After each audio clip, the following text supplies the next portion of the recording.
मेरू देवी से हुआ। नाभि के पुत्र भगवान ऋषभ हुए। ऋषभ भगवान का विवाह जयंती से हुआ। इंद्र की पुत्री जयंती है। बोलिए ऋषभ भगवान की।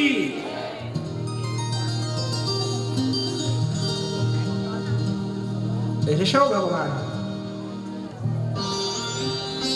जो जैन धर्म है ना, जैन धर्म में ऋषभ भगवान को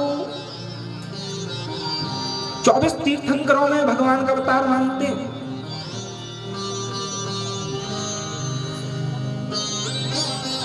तो एक दिन भगवान ऋषभ बैठे हुए थे। ऋषभ भगवान के 100 पुत्र थे। ऋषभ भगवान बैठे हुए थे तो ऋषभ भगवान ने सोचा कि मैं क्यों ना हूं अपने पुत्रों को कुछ उपदेश दे दूं। देखिए आज पिता का ये बहुत बड़ा उत्तरदायित्व है, अपने पुत्र को संस्कारी बनाइए। अरे धन तो, व्यापार तो, घर तो हर पिता देता है, पर संस्कार कौन देता है? अरे भाई शेर भी अपने बच्चों को गुफा दे देता है, इसमें क्या बड़ी बात है? संस्कार दीजिए, धन मत दीजिए। क्या सुंदर उपदेश देते हैं भगवान ऋषभ। ना हम देव देवाया लोके काष्ठान कामान हरते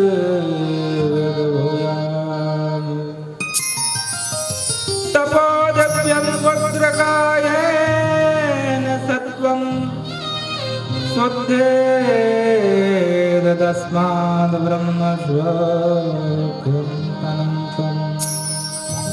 क्या कहते हैं ऋषभ भगवान अपने पुत्रों से? कहते हैं कि ये जो शरीर मिला है ना,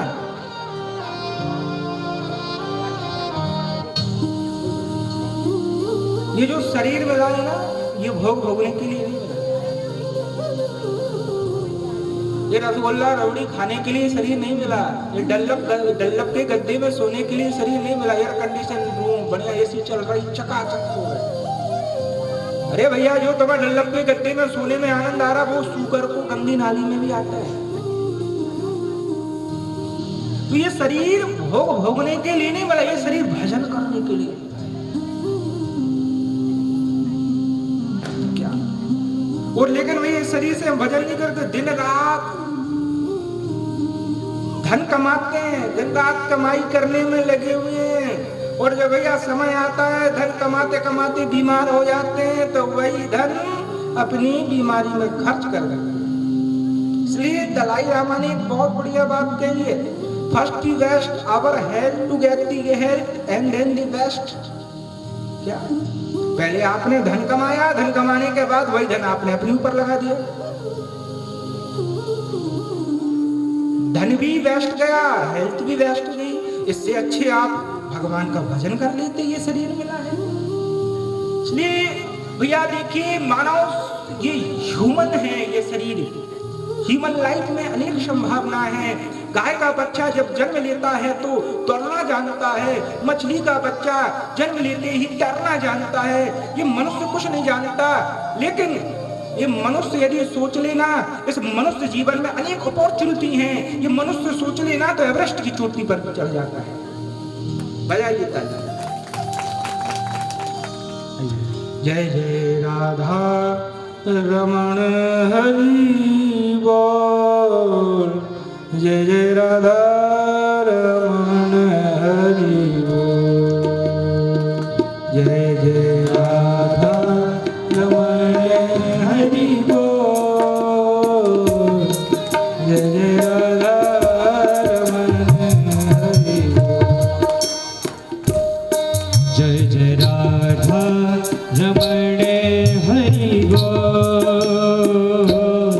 जय जय राधा रमण हरि बोल, जय जय राधा रमण हरि बोल,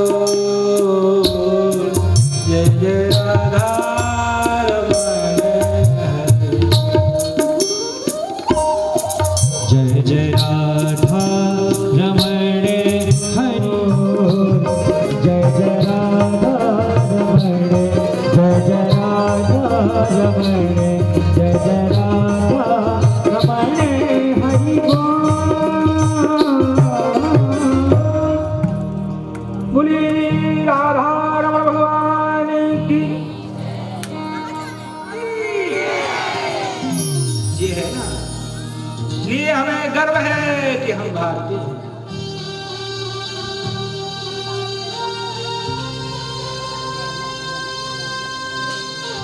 भरत जी महाराज ने शरीर को त्यागा है, ऋषभ भगवान ने शरीर को त्यागा, राज्य अपने पुत्र भरत को दिया।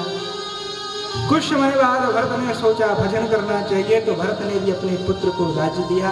भरत जी सब कुछ छोड़कर जंगल आए।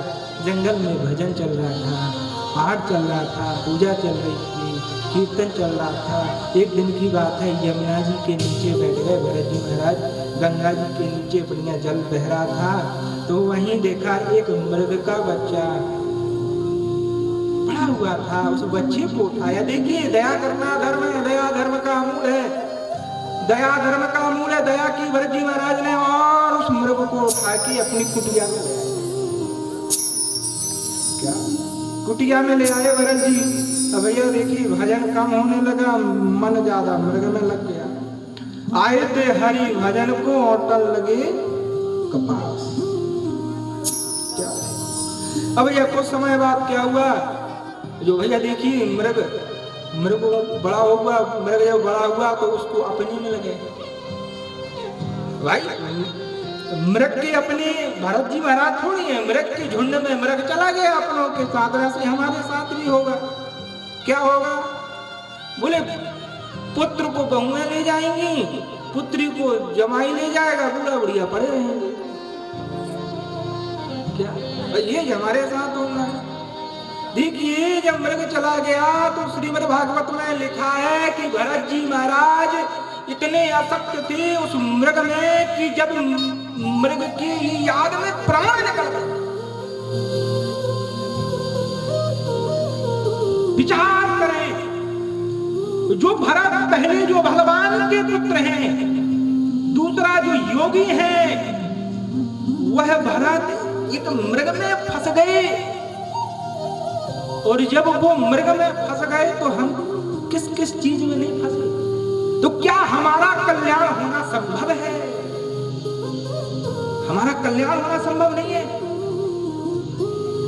इसलिए भगवान ने कृपा कर ये मानव शरीर दिया, और उस मानव शरीर में भी हमें आंख दी, हमें कान दिए। मैं सदैव कहता हूं, गूंगे बहरे एक लूले लंगड़े का कल्याण हो सकता है, लेकिन ना सुनने वाले और ना देखने वाले का कल्याण नहीं हो सकता। इसलिए जो कान दिए ना, इससे संसार की बातों को मत सुनिए, इससे किसी की निंदा मत सुनिए, किसी की बुराई मत सुनिए। सुनिए तो केवल कथा सुनिए। जितना टाइम है 24 घंटे में ज्यादा से ज्यादा हो सके तो आप घर में बैठकर माला करिए, भगवान का नाम जप करिए।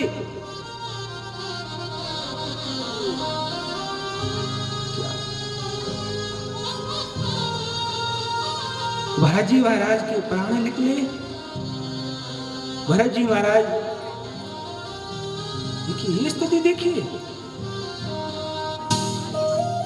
भरत जी महाराज के जब प्राण निकले तो वो मृग के विषय में, हमारे देवता तो दूसरा जन्म होगा तो सूकर बनोगे, सूकर के सबसे ज्यादा बच्चे होते हैं।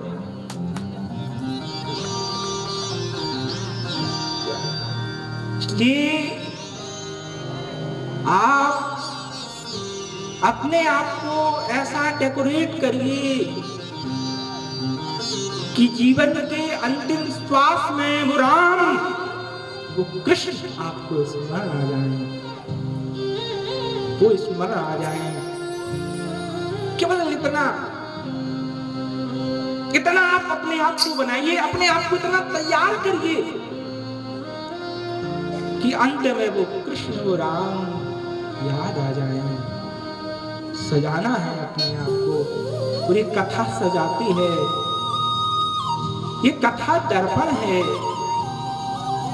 आप दर्पण के सामने बैठे हैं, जैसे जब हम अपने आपका श्रृंगार करते हैं, एक सौभाग्यवती नारी जब एक दर्पण के सामने श्रृंगार करती है तो मेरा कैसा श्रृंगार है, मैं कितनी सज चुकी हूँ, कितना सजना बाकी है। ये भागवत भी दर्पण है और आपको बताती है आप भगवान के पास कितना जा चुके हैं, कितना जाना बाकी है। बजाइए ताली।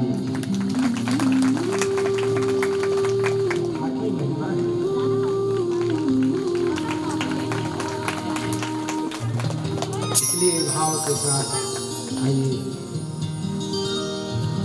भरत जी का दूसरा जन्म हुआ, मृग बन गए, लेकिन भगवान की भक्ति का फल जो है ना, ये कभी विफल नहीं होती। आप धन कमाइए, जीवन भर धन कमाइए, मरने के बाद वो बैंक में रखा रह जाएगा, कोई काम का नहीं रहेगा। लेकिन आपने इस मनुष्य शरीर से यदि भजन कर लिया, भक्ति रूपी धन एकत्र कर लिया, वो इस जन्म में भी काम आएगा, उस जन्म में भी काम आ गया आएगा। भरत जी महाराज दूसरे जन्म में मृग बने, लेकिन वो भूले कुछ नहीं, वो भूले नहीं, उन्हें याद है। भरत जी महाराज जी ने जो मृग के रूप में थे, उन्होंने अन्य अन्य मृगों का झुंड छोड़ा, एकांत में गए, मृत्यु का शरीर समय आया, शरीर को त्यागा, दूसरा जन्म हुआ, एक ब्राह्मण के यहाँ जन्म हुआ, तीसरा जन्म हुआ भरत जी महाराज जी का ब्राह्मण के यहाँ जन्म हुआ, श्रोत्रिय ब्रह्मनिष्ठ के घर जन्म हुआ। लेकिन भरत जी महाराज इतने विद्वान थे, लेकिन इतने विद्वान होने के कारण भी भरत जी अपनी सच्चाई को छिपाते हैं। क्यों? क्योंकि कहीं दोबारा इस संसार में फिर ना फंस जाए। तो भैया लेकिन अभी एक का कल्याण करना है। वो जो मृग जिसके चक्कर में फंसे थे ना भरत जी, वही मृग का भी जन्म हुआ है भरत जी के साथ। वो मृग एक रघुगण नाम का राजा था, उसका उद्धार किया है ज्ञानोपदेश के साथ, बड़ा सुंदर ज्ञान दिया है। अपो विदा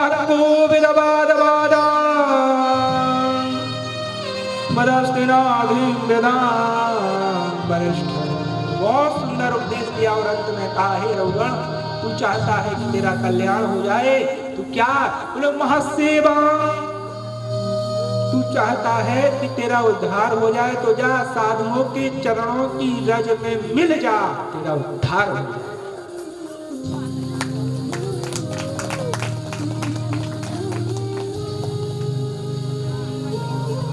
साधुओं के चरणों की रज में मिल जा भरत, तेरा उद्धार, रघुगण तेरा उद्धार हो जाए। भरत जी के चरित्र के बाद,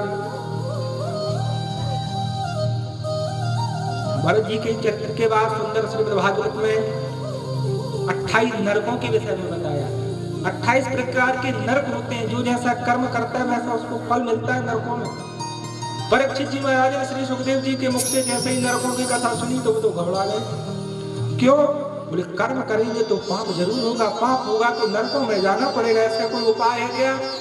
तो जैसे ही कहा परीक्षित जी ने, इसका कोई उपाय है क्या? तो भैया उसी समय श्री सुखदेव जी महाराज ने एक सुंदर कथा सुनाई। वही कथा अजामिल का चरित्र है। अजामिल कौन है? अजामिल जीव है, और ये अजामिल रूपी जीव इस संसार में फंसा है, और राम का सहारा अजामिल ने लिया है और भव सागर पार हो गया। लेकिन इस अजामिल की कथा का सार है केवल राम नाम की महिमा। क्या है? राम नाम की महिमा ही अजामिल की कथा का सार है। इसलिए उठते जागते बैठते सोते खाते पीते आप अपनी जिह्वा से राम नाम का उच्चारण करिए। राम नाम ये अमृत है, यदि जिह्वा में आ गया तो अमर कर देगा। राम का नाम लेके जो मर जाएंगे वो अमर नाम दुनिया में कर जाएंगे।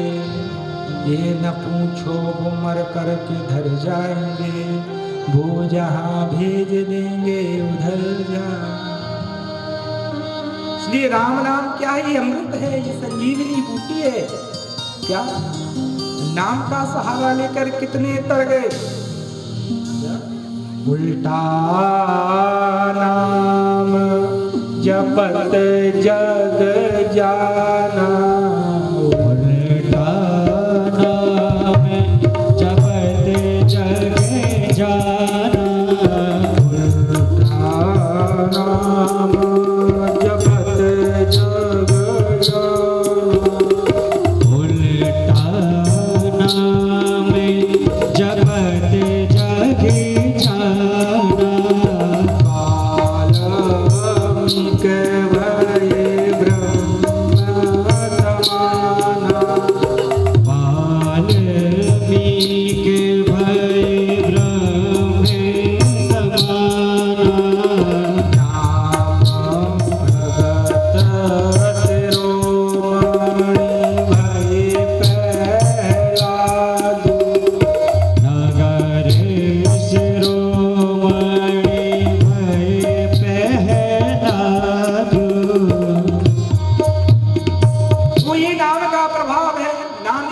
भाव से वाल्मीकि जी मरा मरा मरा कहकर तर गए।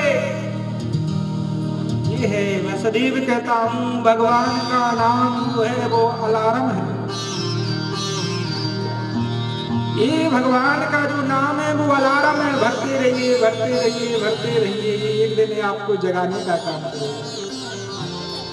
हरि नाम में क्या बंदिश, हरि नाम में क्या बंदिश, दिन रात लीजिए। ये राम नाम की महिमा है भैया। एक बार की बात है, नारद जी गए रावण के पास। एक बार नारद जी रावण के पास गए, बोले पता है रावण? रावण ने कहा क्या? बोले पुल बन गया समुद्र में। पुल बन गया तो रावण ने क्या, इसमें कौन सी बड़ी बात, समुद्र में पुल बन गया, वो तो हम भी बना देंगे। नारद ने कहा अच्छा हम भी बना देंगे। ये भैया क्या?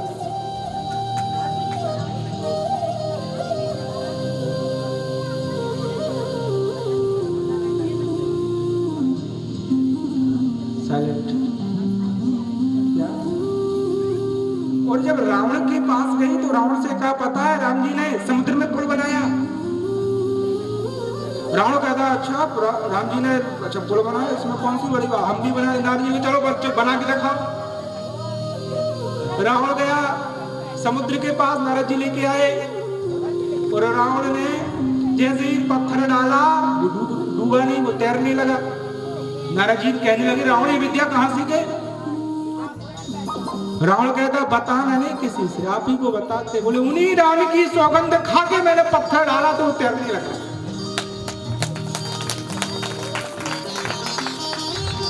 मैं यही कहूँ भैया, जो यहाँ कथा सुन रहे हैं ना, केवल शांति से बैठे। ये जो बच्चे आए हैं इनको इनसे कहें कि थोड़ा शोर ना करें। क्या एक श्रोता यदि डगमग करता है तो पूरे श्रोता डिस्टर्ब होते हैं, उनके साथ हम भी।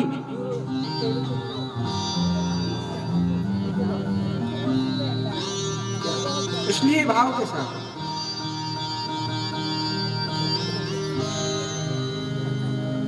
वो राम नाम की महिमा है, अद्भुत महिमा है।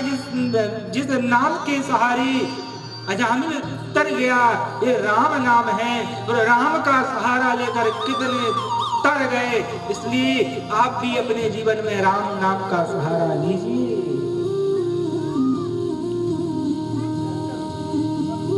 फिर अजामिल कथा की बात, प्रचेताओं की कथा आती है। प्रचेताओं जो थे दक्ष के पुत्र थे। भगवान शंकर का सुंदर रुद्र गीत गाया। श्रीमद् भागवत में पहला गीत रुद्र गीत ही है। रुद्र गीत गाया, भगवान शंकर को प्रसन्न किया प्रचेताओं ने। फिर छठवां स्कंद आया। छठवें स्कंद में यहाँ इंद्र के द्वारा एक गलती हो गई। इंद्र से गलती हुई, गुरु का अपमान हो गया। गलती हो गई, गुरु का अपमान हो गया। देखिए गलती होना ये तो मानवीय स्वभाव है, लेकिन क्षमा मांगना ये बहुत बड़ा धर्म है। अब कुछ लोग हमसे गलती होता ही नहीं। अरे तुमसे गलती नहीं होती तो क्या तुम आकाश से टपके हो क्या? इसलिए जिसे आपने गुरु बनाया है उसका सम्मान करिए। क्यों? क्योंकि गुरु भी भगवान का रूप ही होता है।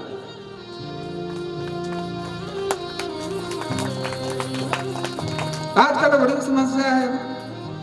पहले के समय में लोग, अब देखो मनाया तो इंद्र ने है नहीं, बोले गुरु रूठ गए तो रूठ जाने जो। आदमी यही समस्या है। पहले के समय में गुरु रूठते थे तो चेला मनाते थे। आज के समय चेला रूठते हैं तो गुरु जी मना रहे हैं। इसलिए ब्रह्म हत्या को 4 जगह बांटा है। स्त्री, पृथ्वी, वृक्ष और समुद्र, 4 जगह ब्रह्म हत्या को बांटा है। स्त्रियों में जो ऋतु धर्म है वो ब्रह्म हत्या है। पृथ्वी की जो वंजरता है वो ब्रह्म हत्या है। वृक्ष की जो गोंद है वो ब्रह्म हत्या है। और समुद्र के अंदर जो फैन है वो ब्रह्म हत्या है। 4 जगह ब्रह्म हत्या को बांटा है। बहुत सुंदर कथा है ये। और फिर ऐसा आता है कि विष्णु रूप को मारा तो तुष्टा ने एक राक्षस पैदा किया। वही राक्षस वृत्तासुर है। वृत्तासुर ने बड़ी सुंदर स्तुति की, अहम हरे तब पादैत्य मूला दाता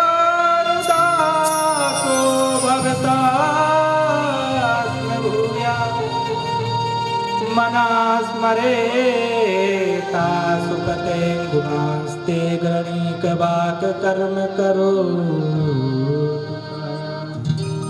न नाक पृष्ठम न च पारमेष्ठम न योग सिद्ध न पुनर्भवम वा।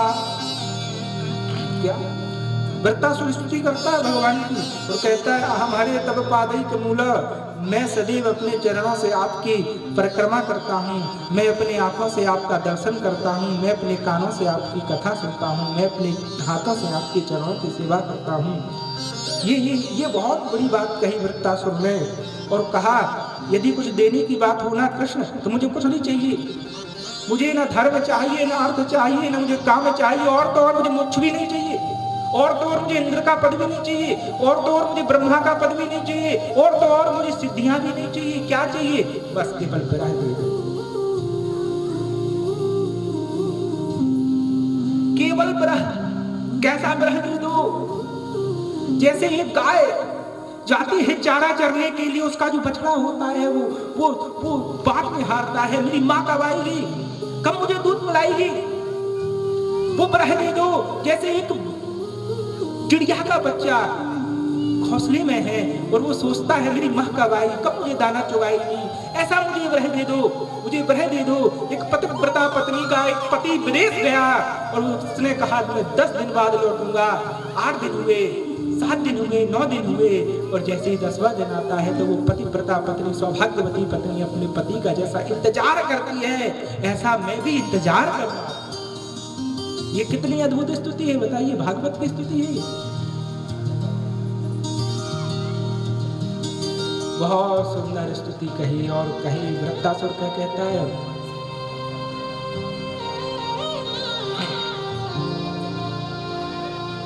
चाहे जैसे मुझे रख लो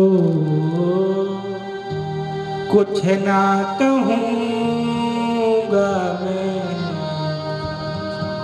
चाहे जैसे मुझे रख लो कुछ ना कहूँगा मैं, चाहे जैसे मुझे रख लो कुछ ना कहूँगा मैं, चाहे जैसे तेरा रहूँगा मैं,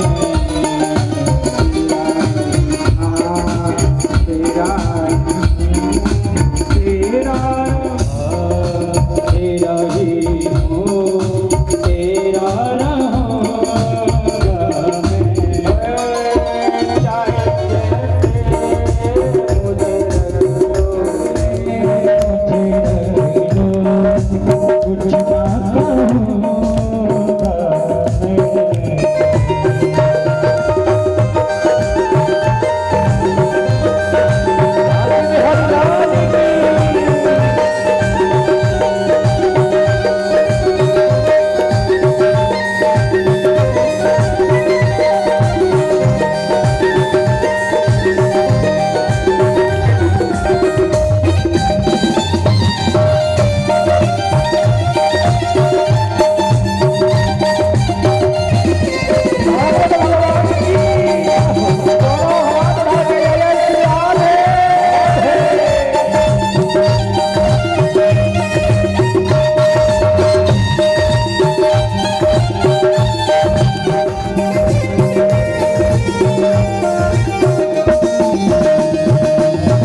करता जग की बातों में।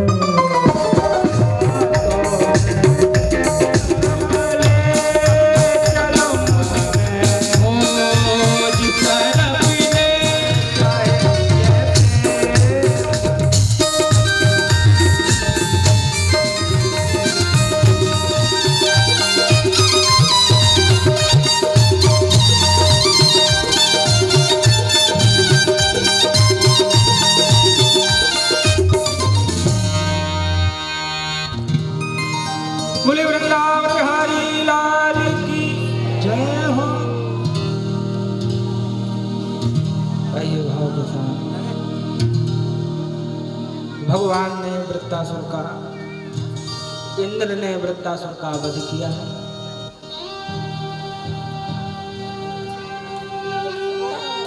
फिर श्रीमद् भागवत में 7वां स्कंद आया। 7वें स्कंद में श्री राजा पृथ्वी जी ने श्री सुखदेव जी से कहा, मुझे ऐसा लग रहा है कि भगवान के अंदर भेदभाव है।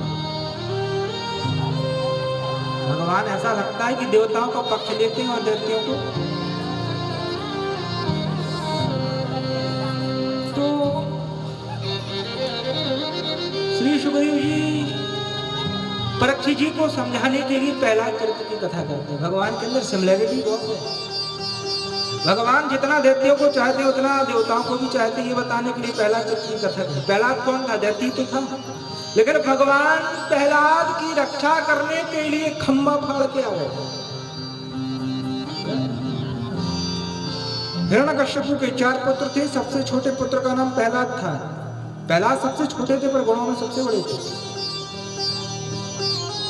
एक दिन कयाधु ने श्रृंगार किया प्रहलाद जी का बड़ा सुंदर। उस श्रृंगार जैसे ही किया, प्रहलाद जी का श्रृंगार करके पिताजी के पास आए। पिताजी ने देखा तो उनको हृदय से लगा के गोद में बैठा लिया। पिता का प्रेम मां के प्रेम से कम होता है क्या? गोद में बैठाला और कहा, हे बेटा, तू इतने दिन से विद्यालय जा रहा है, तू क्या पढ़ के आया, जरा सुना तो दे। अब भैया जो विश्वविद्यालय था हिरण्यकश्यपु का, वो विश्वविद्यालय को कौन सा विश्वविद्यालय था पता है? वही जो चल रहा है आज के समय में, ब्रिटिश। पहले पढ़ा याद आता गणेश का, पढ़ा या गधा का। ये जो ब्रिटिश चल रहा है ना, ये अंग्रेजी सिखाई जाती है। अंग्रेजी बोलिए, कोई अंग्रेजी बोलने में कोई दिक्कत नहीं है, पर अंग्रेज मत बनिए, हिंदू ही रहिए। आप अंग्रेजी बोलिए पर पाश्चात्य सभ्यता को मत अपनाइए, भारतीय हैं।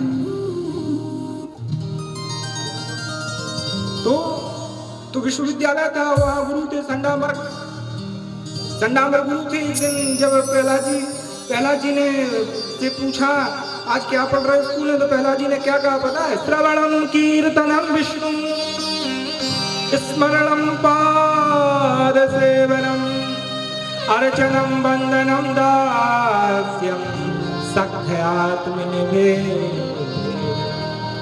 देखिए हिरण्यकश्यपु को नवधा भक्ति सुना दी प्रहलाद जी ने। बोले पिताजी श्रवण करिए, पिताजी पाद स्मरण करिए, अर्चन करिए, वंदन करिए। हिरण्यकश्यपु की तो खोपड़ी घूम गई। बोले ठंडा मर जाओ, हमारे पुत्र को क्या पढ़ाया? तो बोले नामक प्रणीतम न पर प्रणीतम। बोले हमने कुछ नहीं पढ़ाया, ये तो स्वयं पढ़ाया। बोले कुछ नहीं, बोले नैसर्गिक की मर्जी। बोले हमने कुछ नहीं पढ़ाया, ये तो खुद उसे आ रहे। अच्छा बोले ढंग से जाओ, ढंग से कुछ सिखाओ। ठीक, प्रहलाद गए। अब देखिए प्रहलाद तो मानने वाले ना है, वो तो भगवान के भक्त हैं। खूब भजन किया, खूब हिरण्यकश्यप ने रोका, पर प्रहलाद जी को जब भी मारने के लिए, भैया इतना बैर है हिरण्यकश्यप का भगवान से कि जब पुत्र भगवान का भक्त बन गया तो पुत्र को मारना भी तैयार हो गया, पुत्र को मारना। अब बताइए जो लड्डू में विष मिला के मारना चाहा, और क्या कहते हैं हाथी से कुचलवा के मारना चाहा, पर भैया भगवान जाके राखे साइया, मार सके ना कोई नहीं कुछ हो सका। एक दिन की बात है भैया, प्रहलाद के पास हिरण्यकश्यप आया। बोला ये तेरा भगवान कहाँ है? तेरा भगवान कहाँ है? बोले मेरा भगवान कहाँ है? यहाँ खंभे में। अब देखिए भगवान भक्त ने कहा है और ऐसा कहीं हो सकता है भक्त कह रहा है और भगवान ना हो खंभे में। एक व्यास जी कथा सुना रहे थे प्रहलाद जी की, तो व्यास जी ने कहा बोले भगवान खंभे से प्रकट हुए। भैया ये गया श्रोता घर जाके जितने घर के खंभे थे सब सबरे तोड़ दिए, सबरे तोड़ दिए। दूसरे दिन कथा में बोले महाराज जी आप तो कह रहे थे भगवान खंभे से प्रकट, हमने सबरे खंभा तोड़वा दिए, भगवान तो निकले ना। बोले बेटा भगवान खंभे में तो होते हैं पर तेरे विश्वास में भी तो हो क्या? जैसे जीवन जीने के लिए श्वास की आवश्यकता है, ऐसे ही परमात्मा को पाने के लिए विश्वास की आवश्यकता। बिना फैट के भगवान नहीं मिल सकते, इसलिए ट्रस्ट होना चाहिए, विश्वास होना चाहिए, तब हमें भगवान क्या। अब भगवान खंभे में आ गए। भगवान इस खंभे में हिरण्यकशिपु ने अपनी तलवार निकाली और जैसे खम्मा के तरफ दौड़े तो उसी समय नरसिंह भगवान प्रकट हो गए। बोले नरसिंह भगवान की सत्यम विधातु मनज प्रत्यभासितम व्याप्तिम च भूतेष्वखलेषु चात्मनः स्तंभे सभायां नम्रगमनमानुषम्। भगवान खंभे से प्रकट हुए, ऐसे लग रहा है न मनुष्य जैसे लग रहा है न शेर जैसे लग रहा है। कौन है? बोले नरंचा संघंचा इति नरसिंह। अब भैया जैसे हिरण्यकशिपु ने देखा तो भगवान को, देखिए धैर्य रखिए थोड़ा, भगवान आने वाले हैं, ये संकेत है हमारे लिए। फटाका कहीं और भी फूट रहे हैं क्या? बोले हमारे आदेश के बिना फटाका मत फोड़वाना, क्योंकि हम चाहेंगे तभी भगवान आएंगे। थोड़ा सा टाइम बढ़ा लेना, 6 से 7 दिन की कर लेना, 2 दिन की कसर निकालनी है अभी। बोले भागवत भगवान की। इसलिए भैया नरसिंह भगवान गए, नरसिंह भगवान को हिरण्यकशिपु मारने दौड़ा तो नरसिंह भगवान ने उठाया, क्योंकि हिरण्यकशिपु को वरदान था न दिन में मरूं न रात में मरूं न सुबह मरूं न शाम को मरूं न ऊपर मरूं न नीचे मरूं न पृथ्वी मरूं न आकाश में मरूं न शेर से मरूं जंतु से मरूं न जीव से मरूं न मनुष्य से मरूं, आपकी बनाई हुई प्रकृति से मैं किसी से भी। अब ये तो देखिए भगवान ही है। फिर भगवान ने कहा बोले तुम्हारे नियम को हम टालेंगे। उसी समय भगवान ने अपनी जंघा में हिरण्यकशिपु को रखा और भैया शस्त्र क्या है? नाखून है, अंदर न बाहर दहरी है। और भैया 12 महीना में दूसरा महीना नहीं है। बोले कौन महीना? कौन सा महीना? बोले पुरुषोत्तम महीना है। क्या? बोले मनुष्य भी नहीं, जीव भी नहीं, बोले नरसिंह है। और भगवान ने दहरी में रखा और अपने पहले पहले नाखूनों से हिरण्यकशिपु के उदर को विदीर्ण किया। बोले हिरण्यकशिपु की जो उदर की आंतें थी ना, हिरण्यकशिपु के उदर की जो आंतें थी, उन्हीं आंतों को गले में पहन लिया। क्यों? क्योंकि भैया ये मेरे भक्त का पिता है। ऐसे पिता ने ऐसा भक्त जना है, क्यों ना हो ऐसे पिता की पेट की आंतों को ही माला बना दिया। अब देखिए भगवान ने हिरण्यकशिपु को मारा तो बहुत क्रोधित हो गई।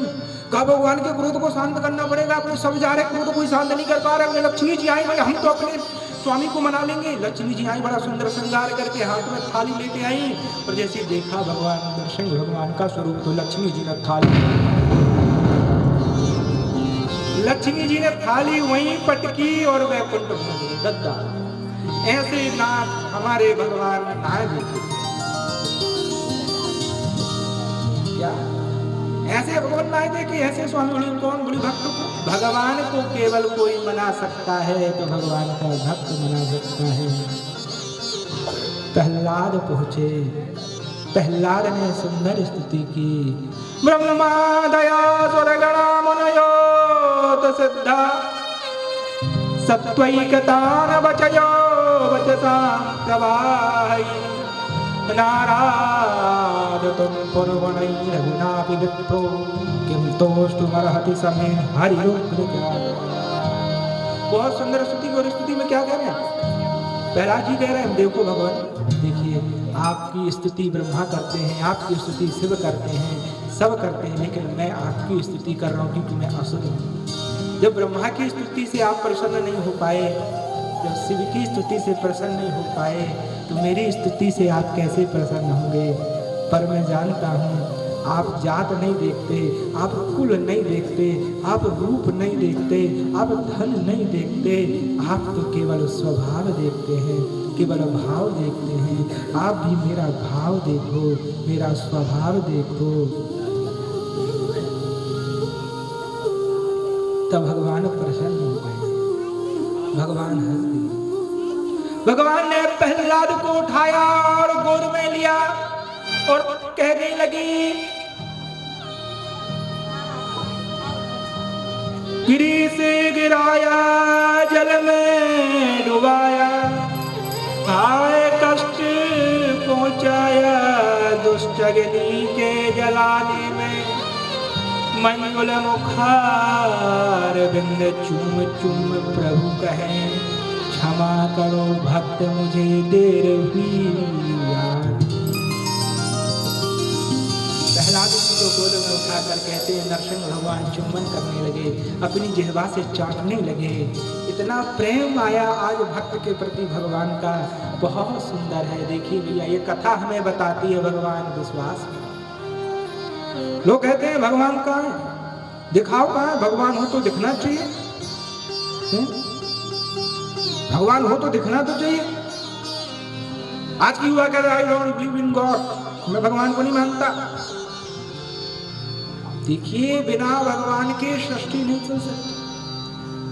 इस समय से सूरज उदय हो रहा है, समय से चंद्रमा उदय हो रहा है, ये पृथ्वी यदि किसी ने स्थित की है तो भगवान ने ही की है। ये वर्षा हो रही है, कौन कर रहा है। मुझे दिनकर जी की बात बहुत अच्छी लगती है। रोटी के पीछे आटा है छीन सा, आटा के पीछे चक्की की तान है, चक्की के पीछे गेहूं, गेहूं के पीछे बरसा, अरे बरसा के पीछे तो आज भी भगवान है। वो बरसा नहीं करते तो रोटी कहां से आती। इसलिए नथिंग इज पॉसिबल, बिना भगवान के कुछ हो ही नहीं सकता। भगवान सर्वत्र है। भगवान कहाँ है, भगवान विश्वास में है, भगवान विश्वास में है। सूर्य अनेक भरे कड़मांगत भई पद सूर सुस्वाद कहाँ है, मीरा कर ताल बजाती फिरे, मीरा मत बाली सी चाह कहाँ है। सिया राम कथा कितनों ने लिखी, तुलसी जैसे मर्याद कहाँ है। नरसंग बसे प्रतिखम मन में कालन को प्रहलाद कहाँ है। प्रहलाद चाहिए, प्रहलाद जैसा विश्वास चाहिए। लोग कहते भूत नहीं होता, जिसने भूत को देख लिया है उससे कोई कहे भूत नहीं होता, वो कह रहा है भूत होता है, मैंने देखा है। इसलिए भगवान हैं, इसलिए हम हैं, भगवान हैं, इसलिए ये संसार है। बुरे नरसंग भगवान।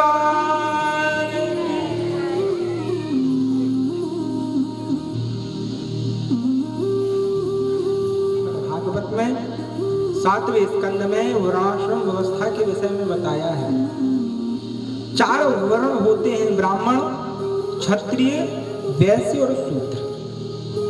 ब्राह्मण का कर्म है दान लेना, दान देना, यज्ञ करना, यज्ञ कराना। क्षत्रिय का कर्म है यज्ञ कराना, सबकी रक्षा करना, ये क्षत्रिय का धर्म है। वैश्य का धर्म है खेती करना, और खेती से जो अन्न निकलता है उसे दान करना। और शूद्र का कर्म है सेवा करना।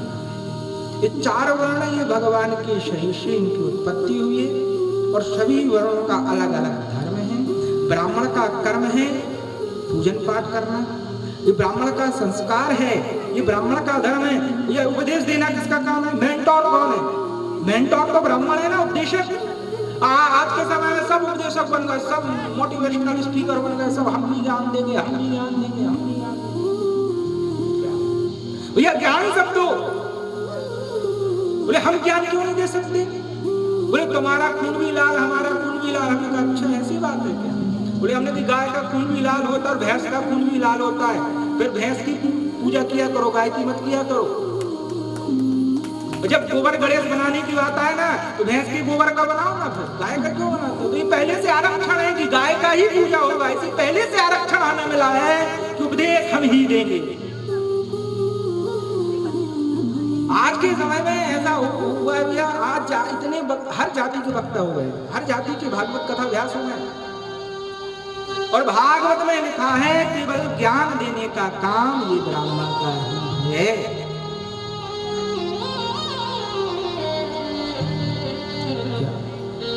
8वें स्कंद में एक गजेंद्र नाम के हाथी की कथा आती है। एक गजेंद्र नाम का हाथी था, गजराज। वो अपने बच्चों के साथ, अपनी पत्नियों के साथ गया जल में स्नान करने के लिए सरोवर के अंदर। सरोवर में जैसे ही गजेंद्र घुस गया तो गजेंद्र का एक ग्राह ने पैर पकड़ लिया।